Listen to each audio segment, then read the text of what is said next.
السلام علیکم، آپ دیکھ رہے ہیں آئینہ اور میں ہوں محمد طاہر۔ کراچی میں قومی اسمبلی کے کل 22 حلقے ہیں اور صوبائی اسمبلی کی کل 46 نشستیں ہیں۔ کراچی گفتگو کا موضوع ہونا چاہیے، غور و فکر کا موضوع ہونا چاہیے، اس لیے کہ آپ ملک بھر میں جو کچھ دیکھ رہے ہیں، پنجاب میں جس سیاسی اٹھا پٹخ کا آپ مشاہدہ کر رہے ہیں، اور بلوچستان میں پچھلے انتخاب سے لے کر اس انتخاب تک آپ جو ایک خاص پاور پریشر گروپ کا مشاہدہ کر رہے ہیں، اس کا آغاز بنیادی طور پر 1990 کی دہائی میں کراچی سے ہوا۔ یعنی پاکستان میں مرکزی سیاست کے دھارے کو کنٹرول کرنے کے لیے جو پارلیمانی اعداد و شمار کا کھیل ہوتا ہے، اس کے بارے میں جو بنیادی طور پر لیور کا کردار ادا کرنے کے لیے اسٹیبلشمنٹ نے جب سوچا تو یہ کراچی تھا جہاں اس کی پارلیمانی نشستوں کا کنٹرول حاصل کیا گیا۔ 1990 کی دہائی میں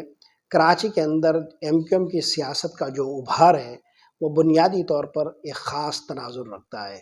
اگرچہ ایک پاپولر پولیٹکس کو الطاف حسین کے ساتھ منسوب کیا جاتا ہے، مگر جو کراچی کے سیاست کے اسرار و رموز کو سمجھتے ہیں اور کراچی میں اردو اسپیکنگ کمیونٹی کی افتاد تباہ کو جانتے ہیں، وہ اچھی طرح سمجھتے ہیں کہ صرف چند برسوں کے اندر اور ایک سے دوسرے انتخاب تک جاتے جاتے اردو اسپیکنگ کمیونٹی نے الطاف حسین کو اپنے ذہن سے اور اپنے دل سے نوچ کر پھینک دیا تھا۔ اردو اسپیکنگ کمیونٹی جو مہاجریت کا ایک زخم سہتے ہوئے اور مہاجریت کے حوالے سے اپنے تئیں کچھ تمغے سجاتے ہوئے یہاں قائد اعظم محمد علی جناح رحمۃ اللہ علیہ کے قدموں کے نشان کو ڈھونڈتے ڈھونڈتے کراچی پہنچے تھے، ان کا ایک بنیادی معاملہ یہ ہے کہ وہ قومی سیاست کا کوئی بھی لوکل پرسپیکٹیو نہیں رکھتے۔ اردو اسپیکنگ کمیونٹی بنیادی طور پر سیاست کا ایک قومی پرسپیکٹیو رکھتے ہیں۔ نظریہ پاکستان یا دو قومی نظریے کی جس فکر کے بارے میں آپ سوچتے سمجھتے ہیں یا جسے آپ نصابوں میں پڑھتے ہیں، اس کے الفاظ کو اس کی روح کے مطابق سمجھنے والی پہلی کمیونٹی اگر کوئی ہے تو وہ اردو اسپیکنگ کمیونٹی ہے۔ ایسا کیسے ہو سکتا ہے کہ اردو اسپیکنگ کمیونٹی جو قائد اعظم محمد علی جناح کی فکر کا پرچم تھامے پاکستان آئی ہو، وہ لسانی یا زبان کی کسی سیاست میں ملوث ہو کر بحرے بیکرا کے ایک وسیع تناظر کو چھوڑ کر ایک جوئے کماب پر راضی ہو جائے۔ چنانچہ اردو اسپیکنگ کمیونٹی میں الطاف حسین کا جو ابھار تھا وہ ایک خاص تناظر میں تھا، اور اس کا سبب یہ تھا کہ یہاں پر ایک مذہبی قسم کی سیاست تھی اور مذہبی سیاست پر اثر و رسوخ کسی بھی پاور گروپ کا نہیں تھا۔ بنیادی طور پر مذہبی گروپوں کا ایک مسئلہ یہ ہے کہ ان کے سوچنے اور عمل کرنے کے جو مرکزی عاملین ہیں وہ مذہب سے نکلتے ہیں، چاہے وہ مسلک کی کوئی سوچ رکھتے ہوں یا وہ مسلک سے بلند کوئی جماعت ہو۔ اس کے بالکل برعکس عام طور پر ہوتا یہ ہے کہ جو پاور کی سیاست کرنے والے مراکز ہوتے ہیں وہ جن لوگوں کو اپنا خادم رکھتے ہیں یا جن لوگوں کو سے اپنی سیاست کروانا چاہتے ہیں انہیں وہ یس اور نو کی تابعداری کے ساتھ دیکھنا چاہتے ہیں۔ چنانچہ مذہبی جماعتوں کا یہ جو ڈائلیما یا مخمصہ تھا، اس نے پاور مراکز کو مجبور کیا کہ وہ کراچی کی سیاست کو کسی اور طرح سے ہینڈل کریں۔ چنانچہ ایم کیو ایم پاکستان جسے آپ آج دیکھتے ہیں وہ ابتدا میں مہاجر قومی موومنٹ کے طور پر ابھری اور اس نے کراچی میں رہتے ہوئے مختلف لسانی اور عصبیت کے نعرے بلند کیے۔ کراچی میں ایم کیو ایم کو جو پہلا مینڈیٹ ملا تھا بلدیاتی الیکشن کے بعد قومی اور صوبائی اسمبلی میں، وہ بڑی حد تک مینج تھا۔ اگرچہ ایم کیو ایم کے ساتھ ایک پاپولر اپیل وابستہ ہو گئی تھی اور مذہبی سیاسی جماعتوں کی بھی کچھ غلطیاں تھیں جس نے ایم کیو ایم کے لیے کچھ راستہ ہموار کیا تھا، لیکن بنیادی طور پر یہ ایک اکٹھ تھا اسٹیبلشمنٹ کا اور ایک لسانی جماعت کا، جسے اگلی کئی دہائیوں تک مرکزی سیاست کو کنٹرول کرنے کے لیے بروئے کار آنا تھا۔ 1990 کے بعد آپ ایک خاص رجحان دیکھتے ہیں اور وہ یہ کہ مرکزی سیاست کے تمام دھارے ایم کیو ایم کے ذریعے کنٹرول کیے جاتے رہے، یعنی کسی بھی سیاسی جماعت کو مرکزی حکومت کا کنٹرول دینے یا اسے مرکزی حکومت سے نکال باہر پھینکنے کی کوئی بھی کوشش ہوتی تھی تو ایم کیو ایم اس کا ہر اول دستہ ہوتی تھی یا وہ حکمت عملی کا بنیادی ہتھیار ہوتی تھی۔ آپ اچھی طرح جانتے ہیں کہ ایم کیو ایم نے پہلی بار جو اقتدار میں شرکت کی تھی وہ محترمہ بے نظیر بھٹو صاحبہ کے ساتھ کی تھی، مگر الطاف حسین کی جو سیاست تھی وہ یہ تھی کہ اس کے باوجود کہ وہ بے نظیر بھٹو صاحبہ کے ساتھ تھے، اندرون خانہ پی ایم ایل کا حصہ تھے، یعنی جو اس وقت کی مسلم لیگ تھی اس کے ساتھ معاملات طے کر چکے تھے، اور اس وقت کی جو مسلم لیگ تھی ان کے ساتھ جو معاملات طے کیے گئے تھے اس میں مسلم لیگ کا چہرہ یہی ہمارے نواز شریف صاحب تھے۔ عمران فاروق صاحب نے جب بے نظیر بھٹو کی حکومت سے علیحدگی کا اعلان قومی اسمبلی میں کیا تھا تو 11 ماہ کی جو رفاقت ان کی پیپلز پارٹی کی حکومت کے ساتھ تھی اسے اس شعر کے ذریعے ختم کیا تھا کہ غضب کیا تیرے وعدے پہ اعتبار کیا اور 11 ماہ قیامت کا انتظار کیا۔ ڈاکٹر عمران فاروق تاریخ کا رزق ہو گئے اور وہ اپنی ہی جماعت کی اس سیاست کا نشانہ بنے جو سیاست اور جو تشدد انہوں نے کراچی پر مسلط کیا تھا۔ یہی تاریخ کا سبق ہوتا ہے کہ تلوار سے اپنے فیصلے کرنے والے جو لوگ ہوتے ہیں وہ تلوار کے ہی شکار بنتے ہیں۔ آج ایم کیو ایم اسی تاریخ کے دائرے میں حرکت کر رہی ہے اور عمران فاروق کا جو انجام ہوا وہی کم و بیش انجام ایم کیو ایم کے اندر ایسے تمام عناصر کا ہوتا رہا۔ ایم کیو ایم 2024 میں داخل ہوتے ہوتے بہت سے موڑ مڑی ہے اور بہت سے اس کے اندر تبدیلیاں آئی ہیں۔ آج کی جو ایم کیو ایم ہے وہ تتر بتر ایم کیو ایم ہے اور کراچی کے اندر کہیں پر بھی انتخابی طور پر اپنا وجود نہیں رکھتی۔ اس پر میں ابھی بعد میں بات کروں گا، یا ایک الگ ویلاگ کے ذریعے میں ایم کیو ایم کی انتخابی سیاست اور کراچی کے اندر ان کے وجود کے حوالے سے گفتگو کروں گا، لیکن ابھی جو میں مرکزی سیاست میں جو کراچی کا کردار ہے اس پر بات کرنا چاہ رہا ہوں، اس لیے ضمنی طور پر اس میں ایم کیو ایم کا ذکر آ رہا ہے۔ 1990 میں جو یہ رجحان ابھرا کہ ایم کیو ایم کے ذریعے یا کراچی کے انتخابی مینڈیٹ کے ذریعے مرکزی حکومت کو کنٹرول کیا جانا ہے، 2018 تک آتے آتے اس کے اندر خاصا بدلاؤ آیا۔ اس کا سبب یہ تھا کہ ایم کیو ایم ذہنی طور پر کراچی کے عوامی رجحانات کا حصہ نہیں رہی تھی۔ پچھلے گزشتہ 30-35 سال کی سیاست میں ایم کیو ایم کے خلاف ایک ریزنمنٹ پیدا ہو گیا تھا اور رد عمل جنم لینے لگا تھا۔ جو لوگ کراچی کی سیاست کو جانتے ہیں وہ یہ اچھی طرح سمجھ گئے تھے کہ ایم کیو ایم بعد کے ایام میں وہ کردار ادا کرنے کے قابل نہیں ہے جو پچھلی 3 دہائیوں یا تقریباً 35 سالوں سے کرتی آئی ہے۔ چنانچہ 2013 میں ہم ایم کیو ایم کو انتہائی ناگفتہ حالت میں دیکھتے ہیں۔ الطاف حسین کی ایک تقریر جو کی گئی پاکستان کے حوالے سے، اس کے بعد ایم کیو ایم کو انہی قوتوں نے رگیدنا شروع کیا جن کے یہ اچھے بچے تھے یا جن کے یہ بلو آئیڈ تھے۔ پھر جب ایم کیو ایم کے گرد یہ گھیرا تنگ کیا گیا تو کراچی جو پہلے سے ہی اپنے اوپر مسلط جماعت سے جان چھڑانا چاہ رہا تھا انہیں بنیادی طور پر اپنے انتخاب کا حق ملا۔ اس میں جو سب سے بڑا رجحان طاقتور طور پر ابھرا وہ تحریک انصاف کی طرف اردو اسپیکنگ کمیونٹی کا رجوع تھا۔ یہ ایک مختلف رجحان اس لیے تھا کہ 1947 سے لے کر ایم کیو ایم کے قیام تک اور اس کے بعد بھی اردو اسپیکنگ کمیونٹی مرکزی طور پر جو فکر رکھتی تھی وہ مرکزی سیاست کی تھی، اور مرکزی سیاست میں جو اردو اسپیکنگ کمیونٹی کا ایک نمائندہ ذہن نظر آتا تھا وہ عام طور پر مسلم لیگ سے ملتا تھا۔ چنانچہ مسلم لیگیوں کو ایک عمومی حمایت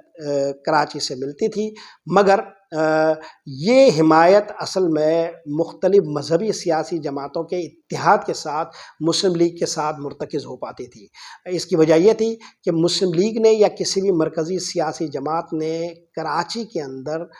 گلیوں کی سطح پر آ کر کوئی محنت نہیں کی تھی۔ چنانچہ یہ اپنی جن جماعتوں کو منتخب کرتے تھے وہ جماعتیں مرکز میں جا کر اینٹائی پی پی اور دوسرے اس طرح کے جتنی بھی جماعتیں ہوتی تھیں ان کے خلاف مسلم لیگ کے ساتھ مل کر اتحاد بناتی تھی۔ اب 2013 اور 2018 کے الیکشنز میں ہمیں کچھ مختلف رجحانات یہاں دیکھنے کو ملے۔ 2013 میں ایک ہی نشست پی ٹی آئی یہاں سے حاصل کر سکی تھی۔ اگر آپ کو یاد ہو این اے 250 سے آج کے جو صدر مملکت ہمارے ہیں ڈاکٹر عارف علوی صاحب، وہ یہاں سے کامیاب ہوئے تھے، لیکن ان کی نشست جو کامیابی تھی وہ انہیں اتنی آسانی سے نہیں ملی تھی۔ اس کا سبب یہ تھا کہ اس نتیجے کو بھی کسی طرح بدلنے کی کوشش کی گئی تھی، اور اس زمانے میں 2013 میں پی ٹی آئی کے لوگوں نے کلفٹن 3 تلوار پر ایک دھرنا دیا تھا، جہاں سے زبردست احتجاج کا آغاز ہوا اس سیاست کے خلاف جو نتائج کو بدلنے کے لیے کراچی میں عام طور پر ہوتی تھی۔ مجبوراً 2013 کے انتخابات میں عارف علوی کو یہ نشست دے دی گئی۔ جو لوگ کراچی کی سیاست کو سمجھتے ہیں وہ اچھی طرح جانتے ہیں کہ 2013 میں ہی پی ٹی آئی کے حوالے سے کراچی کے اندر ایک گرم جوشی پیدا ہونا شروع ہو گئی تھی، اور ایم کیو ایم اپنے تاریخی دائرے کو پورا کرتے ہوئے خود شکستگی کے آثار کے ساتھ لوگوں کو نظر آنا شروع ہو گئی تھی۔ 2013 میں یہ اچھی طرح سمجھ لیا گیا تھا کہ کراچی کے لوگ اگر ایم کیو ایم کے بعد کسی اور جماعت کی طرف راغب ہوں گے یا مائل ہوں گے تو وہ کون سی جماعت ہوگی؟ وہ جماعت تھی تحریک انصاف۔ چنانچہ جو بااثر قوتیں ہیں اور جو کراچی کے ذریعے مختلف مرکزی سیاست کو کنٹرول کرنے کی مشق کرتے ہیں، وہ 2018 تک میں جب انتخابی نتائج کو مرتب کر رہے تھے تو انہیں یہ اچھی طرح اندازہ تھا کہ یہاں ایم کیو ایم کے فیکٹر کے بعد پی ٹی آئی ایک فطری ابھار پیدا کر چکی ہے اور فطری طور پر اپنا ایک وجود بنا چکی ہے، اور یہ مینڈیٹ اب پی ٹی آئی کی شکل میں مرتکز ہوگا۔ چنانچہ انہوں نے مرکزی سیاست کو کنٹرول کرنے کے جو لیور ہے وہ اب ملک کے اور حصوں میں بھی پیدا کرنے شروع کیے۔ 2018 میں ہی آپ کو بیپ کا رجحان بلوچستان میں نظر آیا، اور بلوچستان میں ایک گروپ وہی کام کرنے کے لیے منتخب ہوا جو کراچی میں کبھی ایم کیو ایم کرتی تھی۔ اس کا سبب یہ تھا کہ کراچی کا جو مینڈیٹ ہے وہ کبھی بھی مرکزی سیاست میں مرکزی حکومت کا حصہ نہیں ہوتا تھا، بلکہ وہ اتحادی طور پر مرکزی حکومت کا حصہ بنتے تھے۔ ایسا پہلی بار ہو رہا تھا کہ جو جماعت مرکز میں حکومت بنانے جا رہی تھی وہی جماعت کراچی میں بھی ایک غالب قوت تھی۔ یعنی 2018 میں پی ٹی آئی نے کراچی سے 14 نشستیں حاصل کر لی تھی۔ کراچی کی ان 14 نشستوں کا یہ جو وزن تھا یہ اس اعتبار سے پاکستان کے لیے انتہائی اہمیت رکھتا تھا، یعنی ایسا پہلی مرتبہ تھا کہ جو لوگ کراچی سے جیتے تھے وہی پارٹی مرکز میں حکومت بنا رہی تھی۔ وہ مرکز میں صرف اتحادی نہیں تھی یا مرکز میں وہ حاشیہ بردار قسم کا کردار ادا نہیں کر رہی تھی۔ پی ٹی آئی نے 2018 کے انتخابات میں 14 نشستیں قومی اسمبلی کی حاصل کی تھی اور 24 نشستیں صوبائی اسمبلی کی حاصل کی تھی۔ عام طور پر پی ٹی آئی پر یہ الزام لگتا ہے کہ 2018 کی وہ ایک سلیکٹڈ پارٹی ہے یا عمران خان ایک سلیکٹڈ وزیر اعظم ہے۔ یہ آواز بھی کراچی سے ہی یا سندھ سے بلند ہوئی اور آصف علی زرداری کے صاحبزادے بلاول بھٹو نے اس کا شور کیا، لیکن کراچی کا ایک درست تجزیہ کبھی نہیں کیا گیا۔ کراچی کو مرکزی سیاست میں ایک لیوریج کے طور پر استعمال کیا جاتا ہے، مگر ایک حقیقی طور پر کراچی کا تجزیہ کبھی نہیں کیا جاتا۔ بلاول بھٹو جب یہ الزام عمران خان پر لگا رہے تھے یا انہیں ایک سلیکٹڈ وزیر اعظم یا ایک سلیکٹڈ پارٹی کہہ رہے تھے پی ٹی آئی کو، تو در حقیقت وہ یہ بات فراموش کر جاتے تھے کہ 2018 کے انتخابات میں سندھ کے اندر اگر کوئی سلیکٹڈ جماعت تھی تو وہ پی ٹی آئی نہیں تھی، بلکہ وہ پیپلز پارٹی تھی۔ پیپلز پارٹی جو انکمبنسی فیکٹر کے ساتھ الیکشن میں حصہ لے رہی تھی، پیپلز پارٹی جس کے خلاف عوامی نفرت تھی، پیپلز پارٹی جسے کبھی کراچی منتخب نہیں کرتا، پیپلز پارٹی جو کبھی کراچی کا ایک فطری آپشن رہا ہی نہیں، اس پیپلز پارٹی نے کراچی کے اندر ایک ادھم مچانے کی 2018 میں کوشش کی تھی، اور اندرون سندھ میں بھی یہ معاملات کچھ اس طرح ہوئے تھے۔ جو لوگ انتخابی سیاست کو سمجھتے ہیں انہیں اچھی طرح اندازہ ہونا چاہیے کہ اگر ایم این اے کی نشستیں پی ٹی آئی 14 لے رہی ہے تو صوبائی اسمبلی کی نشستیں 24 کیوں ہیں، یا 28 یا 30 تک ہونی چاہیے تھی۔ یہی آپ جائزہ اگر لیتے ہوئے اندرون سندھ چلے جائیں تو آپ کو یہ حیرانی ہوگی کہ قومی اسمبلی کی نشستیں تو دوسری جماعتیں جیت رہی ہیں، مگر صوبائی اسمبلی کی نشستیں پیپلز پارٹی جیت رہی ہے۔ تو آخر ایک ووٹر اندرون سندھ کا یا کراچی میں بھی ایک ووٹر ایک ہی پولنگ اسٹیشن میں جا کر قومی اسمبلی میں پی ٹی آئی کو اور صوبائی اسمبلی میں پیپلز پارٹی کو ووٹ کیوں دے گا؟ ہم اچھی طرح جانتے ہیں کہ ایسا نہیں ہوتا۔ ووٹر جب کسی کو ووٹ دینا جاتا ہے تو عمومی طور پر 99% سے زیادہ یہی ہوتا ہے کہ وہ قومی اور صوبائی کے حوالے سے ایک ہی انتخابی نشان کو پر مہر لگاتا ہے۔ مگر سندھ کے اندر یہ مختلف طور سے ہوا، قومی اسمبلی کی نشستیں کوئی اور جماعتیں جیتتی رہی اور صوبائی اسمبلی کی نشستیں کسی اور جماعت کے حصے میں آئی۔ دراصل یہ اس بندوبست کا حصہ تھا جو بعد میں بے نقاب ہوا۔ جنرل باجوہ کے زمانے میں جو ارینجمنٹ کیے گئے تھے، ان ارینجمنٹ میں پیپلز پارٹی کو یہاں سے ایک کھلی چھٹی دے دی گئی تھی کہ وہ جس طرح چاہے اپنی صوبائی حکومت بنا لے۔ چنانچہ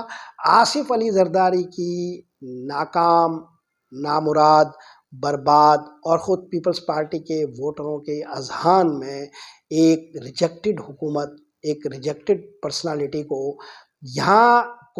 سندھ سے اتنی نشستیں دی گئی جو بے نظیر کی کرشماتی شخصیت کی قیادت میں بھی نہیں میسر آئی تھی یا نہیں ملی تھی۔ تو کیا آصف علی زرداری سیاست میں بے نظیر سے زیادہ قداور آدمی تھے؟ ظاہر ہے ہمارے یہاں انتخابی سیاست پیسوں کے جس کھیل سے چلتی ہے، اس کے اچھے بارگینر آصف علی زرداری تھے اور وہ اوپر یہ ڈیل کرنے میں کامیاب ہو گئے تھے۔ چنانچہ ہمیں 2018 میں یہ رجحان نظر آیا کہ قومی اسمبلی کی نشستیں پی ٹی آئی جیتنے کے باوجود صوبائی اسمبلی کی نشستیں مطلوبہ نہیں حاصل کر سکی۔ ایک قومی اسمبلی کے حلقے کے نیچے عام طور پر 2 یا 3 نشستیں ہوتی ہیں، تو اس اعتبار سے 14 کے ساتھ انہیں 28 یا 30 ملنی چاہیے تھی۔ یہی صورتحال اندرون سندھ میں تھی جیسا کہ میں نے کہا۔ لیکن 2018 کے انتخابات میں ہمیں یہ واضح ہو گیا تھا کہ اب مرکزی سیاست کا جو کنٹرول ہے وہ اس کے لیے صرف کراچی کی نشستیں کافی نہیں ہوگی، کیونکہ کراچی کا جو مینڈیٹ ہے وہ پی ٹی آئی کو منتقل ہو گیا ہے۔ لہٰذا اگر پی ٹی آئی میں مرکزی حکومت ہوگی اور یہاں یہی نشستیں ہوں گی تو یہ کھیل اس طرح کامیاب نہیں ہوگا جو 1990 سے اب تک ہوتا آ رہا ہے۔ اس لیے مختلف سیاسی مراکز 2018 میں پیدا کیے گئے، بلوچستان میں بیب کی صورت میں، اور اب ہم 2024 میں یہ استحکام پاکستان پارٹی کی شکل میں پنجاب میں دیکھ رہے ہیں۔ آپ استحکام پاکستان پارٹی یا بلوچستان کے اندر جو چند ایک کریکٹر پیدا ہوئے ہیں، جس میں نگراں وزیر اعظم انوار الحق کاکر سے لے کر صادق سنجرانی تک اور سرفراز بگٹی تک کے لوگوں کو آپ شامل کر لیں، یہ سارے لوگ جن کی ایک مخصوص قسم کی شناخت ہے، وہ کسی بھی جماعت میں ہو، کسی بھی سیاسی ایک کھٹ کا حصہ ہو، اور اسی طرح یا کراچی میں ایم کیو ایم اور پنجاب میں استحکام پاکستان پارٹی اور خیبر پختونخوا میں پرویز خٹک صاحب کو لے لیں، ان کو آپ کسی بھی نام سے جانتے ہو، ان کی سیاسی شناخت کتنی ہی مختلف ہو اور ان کی شخصیات میں کتنا ہی فرق واقع ہو، لیکن مرکزی سیاست میں ان کا جو کردار ہے وہ وہی ہے جو 1990 سے آج تک ایم کیو ایم ادا کرتی آئی ہے۔ یعنی ان کا کردار مرکزی سیاست کو کنٹرول کرنے کے لیے لیوریج کا ہے، یعنی یہ سارے کے سارے لوگ پیراسائٹس ہیں، طفیلیے ہیں، حاشیہ بردار ہے، اور ان کا کردار صرف یہ ہے کہ مرکز میں جو بھی حکومت تشکیل دینی ہے یا مرکز سے جس حکومت کو بھی اٹھا کر باہر پھینکنا ہے، نوچ پھینکنا ہے، اس کے لیے یہ حمایت اور مخالفت کے حوالے سے جو مطلوب کردار ہے وہ اپنی اصل قوتوں کی مرضی کے مطابق ادا کریں گے۔ یعنی جب منڈی لگے گی تو یہ اپنے آپ کو فروخت کے لیے پیش کریں گے، یعنی جب حکومت بنے گی تو یہ اپنے کندھے فراہم کریں گے۔ یہی وہ کھیل ہے جو 1990 سے ایم کیو ایم کے ذریعے لیا جاتا رہا، اور اب 2018 میں جب یہاں پر پی ٹی آئی کا ایک فطری ابھار پیدا ہوا جو 2013 کی سیاست سے شروع ہو گیا تھا اور 2018 تک اندازوں میں، تجزیوں میں اور فیصلوں میں نظر آنے لگا تھا کہ یہ ایک فطری قوت ہے اور اس قوت کو اب دبایا نہیں جا سکتا۔ اس کا سبب یہ ہے کہ پی ٹی آئی کی حمایت کے جو مراکز ہیں وہ کراچی میں مضبوط ہیں اور یہاں پر مختلف کمیونٹیز میں ان کا عمل دخل ہے، اور کراچی کی جو سیاست ہے اس میں صرف اردو اسپیکنگ کمیونٹی فیصلہ کن کردار ادا نہیں کرتی۔ کراچی سینٹرل اور کچھ ڈسٹرکٹس میں کچھ پاکٹس کے علاوہ باقی جگہوں پر مختلف قسم کی کمیونٹیز آباد ہیں، اور یہ کمیونٹیز ہر حلقے میں اپنا کردار ادا کرتی ہے۔ ان تمام کمیونٹیز کی میں اگر فطری طور پر کوئی جماعت موجود ہے تو وہ تحریک انصاف ہے۔ لہذا 2018 سے ہی بیب کی صورت میں بلوچستان میں کام کیا گیا، اور اب 2024 میں ہم یہ زیادہ منظم طور پر دیکھ رہے ہیں کہ خیبر پختونخوا میں بھی اس طرح کے گروپ کھڑے کیے گئے ہیں،